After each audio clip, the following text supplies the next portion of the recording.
السلام عليكم ورحمة الله وبركاته داوديال halkan waxaynu kugu soo gudbinayna dhacdo maanta ka dhacday taariikhdu markay tahay 24ka bishii 10aad 2016 waa tukaan ku yaalo tukaamada kamid ah dalka South Africa ama Koonfur Africa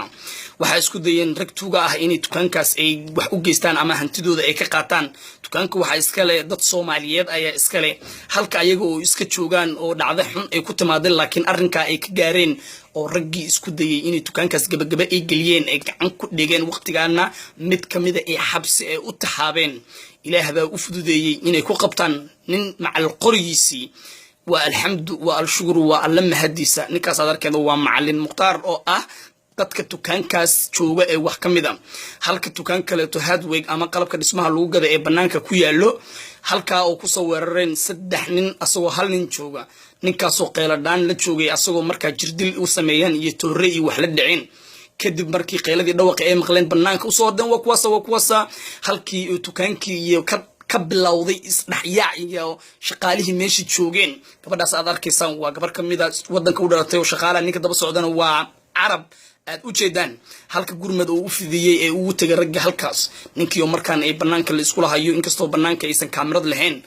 halkaan ay iskugu imaan doonaan dhamaantood ayagoo laba nin fakadeen nin gacan ku dhigeen laakiin si darro ninka qoray ayuu wataa ayaguna ma oga qoriga waxay soo wadaan waxay keeneen tukaankii iridiisa ninkii dagaal buu bixiyay dagaal buu sameeyay wuxuu u tala galay inuu dadka ka baxsado laakiin way u suurta gali waayeen waa baxay ninkii wuxuu halkaan ayaa loo soo jiiday halka qoriga la soo baxay markii arkeen xabada bash Arab ayuu ku riday waa Arab halka oo Arab albaabka banaanka uga baxay ninka qoray ayuu haystaa qoriga haysta gabadhi shaqaalaha hoos isku xirtay laba nin ayaa ku dhagan nin waa diimay wadanka u dhashay oo tukaanka shaqeeyay midna waa Malawiyan oo ka shaqeeyay tukaanka labadooda ayaa dhulka dhiyeen way hayaan way ku dhagan yihiin dhulka ay macal qorigiis ku hayaan halka ku hayaan waa Malawiyanku waa soo arrinna fil ciyaar rasuulahay dalaq wuxuu isku soo xiray halkan macalinka ayaa ka soo daba orday macallin muqtar dalaq uu ka daba galay halka wali oo ku dhagan yahay ninkii waardiyaha ahaa ee wadanka u dhashay waa geesi dhalay waa laba nin oo isku dal ah ninna wuxuu doonayaa inuu dhaco nin waa Maxamed Cadda yimaaday uu ka bacay isagoo cabsanayo ayuu dib ugu soo dhigay halka Maxamed Cadda raadinayo inuu qori gacanta ku dhigo macallin muqtaar ayaa soo laabtay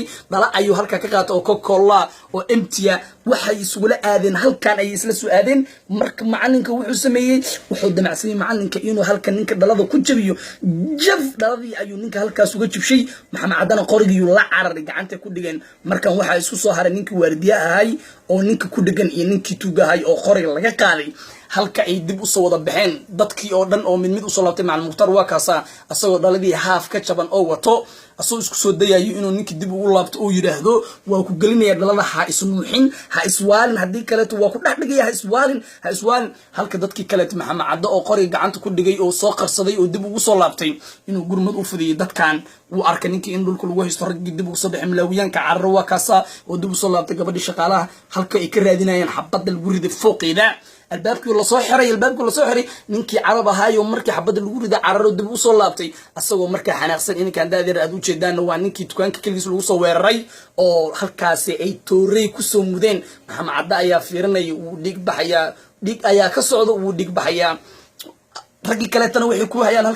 halka ninkan Arab oo ka raadinayo ninkii tuuga qoriga hay waxa loo sheegay in qoriga laga qaaday asagoo ciil haya ayuu dib ninkii u soo raadshay hal mar uu ku dhagay ninkii asagoo ugu damacsan inuu qorsagaaro ku dilo halka oo gurmad u fidiyay kii kale ee meesha ku hayay ee waardiyaha ahay wadanka u dhashay iska bax ayuu yiraahday ana kan ku filane Arab ayaa ninkii ku dhagan halka macalinka oo gurmad u fidinayo oo dhalada hayo ninkii iyo Arab ayaa waxay isla soo aadeen halkan asoo wali ninkii xoog isku hayo rabo isku maquuninayo awood inuu ku baxsado laakiin ay u suurtagal weysa awoodiisa halkaas uu kula xarbiyay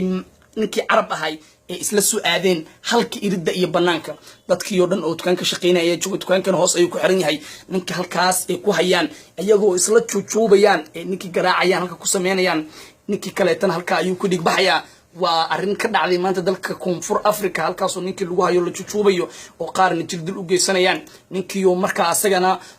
sida loo garaacay loo jirdilayay ee aan waxba loo reebanin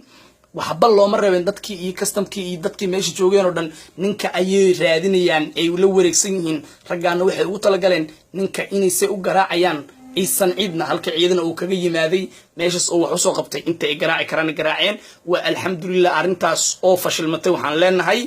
guul ayaad gaarteen waxaad samayseen wax wanaagsan ilaahayna waa idin barakeeyey waa idin gargaaray tuugadii hantidiina ku soo weerartayna ilaah baa idin fashiliyey waxaadna dhahdaan had iyo jarba alxamdu alshukru ilaahay u mahadnaqa waad salaamantihiin